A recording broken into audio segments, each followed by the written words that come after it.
Welcome to the councils, the place where the Holy Bible was constructed, what was to be kept in and what was to be left out. Before we make it to the meeting, let's discuss these two books in my hand. In order to understand the origin of the Holy Bible in which we know today, we must first talk about the Ethiopian Bible, or Tawahedo, which is the oldest compiled Bible.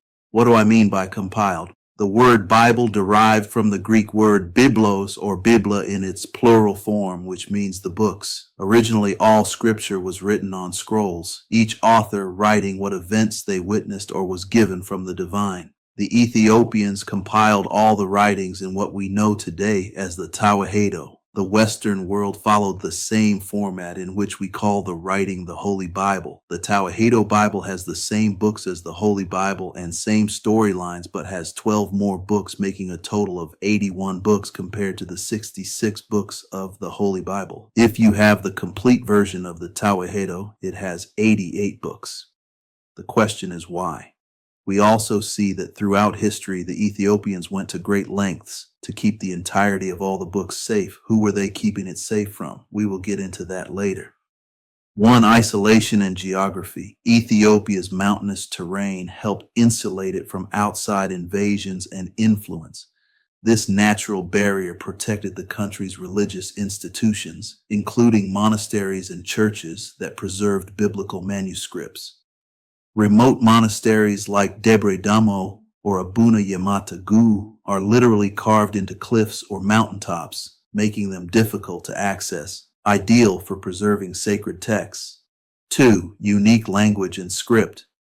The Ethiopian Bible is written in Ge'ez, an ancient Semitic language no longer spoken in daily life, but preserved by the Ethiopian Orthodox Church. Since Ge'ez is not widely known outside Ethiopia, this has helped shield the text from alteration or external reinterpretation. 3. Early Christianization and national identity. Ethiopia adopted Christianity in the 4th century under King Ezana, making it one of the oldest Christian nations in the world. The Ethiopian Orthodox Tewahedo Church integrated the Bible deeply into national and cultural identity. As a result, protecting the Bible became part of preserving history. 4. Monastic tradition and oral transmission. Ethiopian monks and scribes hand-copied biblical manuscripts, often decorating them with elaborate illustrations. The Bible and religious teachings were also passed down through oral tradition, chants, and liturgy, ensuring continuity even when written texts were at risk. 5. Resistance to foreign influence. Ethiopia successfully resisted colonization, except briefly during the Italian occupation from 1936-1941, allowing it to maintain religious autonomy. Unlike many other African countries, Ethiopia was never subjected to the European missionary rewriting or reinterpreting of their biblical traditions. 6. Physical protection of manuscripts. Many ancient Bibles and religious texts are stored in churches, monasteries, and treasury collections, some wrapped in animal skin and stored in sealed wooden boxes. These manuscripts are treated as sacred and are not usually accessible to outsiders or even the general public, reducing wear and risk of theft. In the Western world, we see that the deuterocanonical books such as Tobit, Judith, Baruch, Sirach, Maccabees 1, 2, and 3, Ecclesiasticus, Prayer of Manasseh, 1 Esdras and 2 Esdras, Enoch and the Book of Adam and Eve, the Book of Jubilees, Bel and the Dragon. When the Western world was being developed and created the Holy Bible, why were these books left out, especially when the scripture, the Holy Bible, makes reference to these books? But we have been made to believe that these books are not the word God or should be in the Bible. Here are a few. Joshua 10:13. Is not this written in the book of Jasher? So the sun stood still in the midst of heaven. 2 Samuel 1:18. Also he bade them teach the children of Judah the use of the bow. Behold, it is written in the book of Jasher.